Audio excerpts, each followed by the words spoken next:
Hi, this is Alex from phpacademy.org with a video tutorial for the new Boston. In this video we're going to be using the remove attribute to undisable or re-enable this button, if you like. And we're going to be focusing in on this remove attribute surrounding this sort of method that we're creating. And essentially what we're doing is we have a checkbox with the label I agree. And when we click on this, the continue button is enabled and we can go ahead and click it. We also disable this checkbox as well. So, you know, not really well, too much of a practical application, but there are practical applications to this. But I just wanted to create something more sort of applicable to real life to demonstrate the remove attribute function. So this is essentially what we're going to be creating. Let's go over to our text editor and start writing it.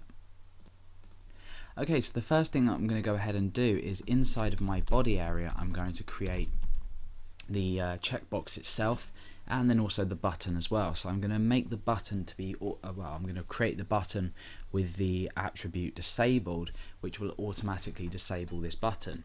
So let's go ahead and first of all create the button.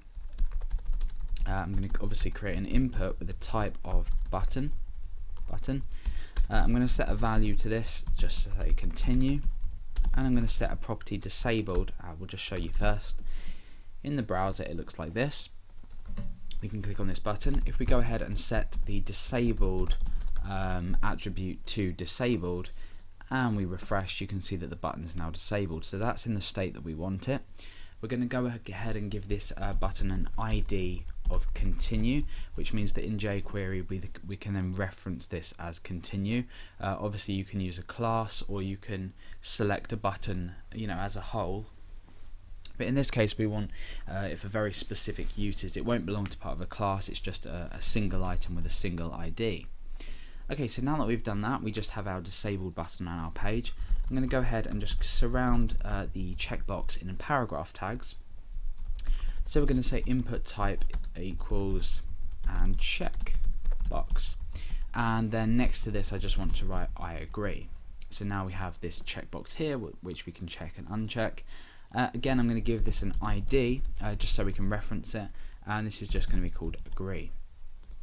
So what's going to happen now? We need to think of how we're going to, you know, sort of set about this process. We're going to click on the checkbox. Once the checkbox has been checked, we want to enable this button and disable this button. So let's go ahead over to ext.js, which I've included on my page, as well as jQuery.js. And in ext.js we want to first of all wait for the document to be ready. So we say document.ready, and inside we have our function. So this is going to run when the document is ready. We want to bind an event handler. Let's just pull this down a bit to make it look a bit better. We're going to want to bind an event handler to this checkbox, so when it changes we can check for the status on, and then we can go ahead and enable this button by removing this disabled attribute.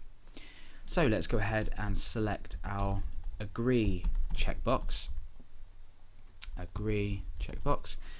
and then we want to bind the event handler change to this, and inside of here will be a function which we pull down, and in here we can just test this by alerting out checked, for example. So now when we refresh and I click this, you see that we get this button, this alert dialog box just up here.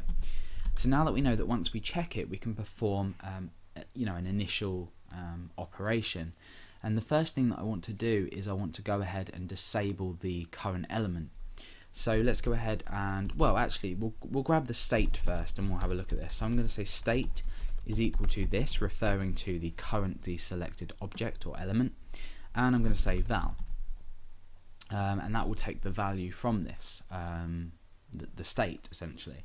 In actual fact, let's go ahead and say attribute value, and I'm going to alert out the state. So now when I click on it, you see that we alert on.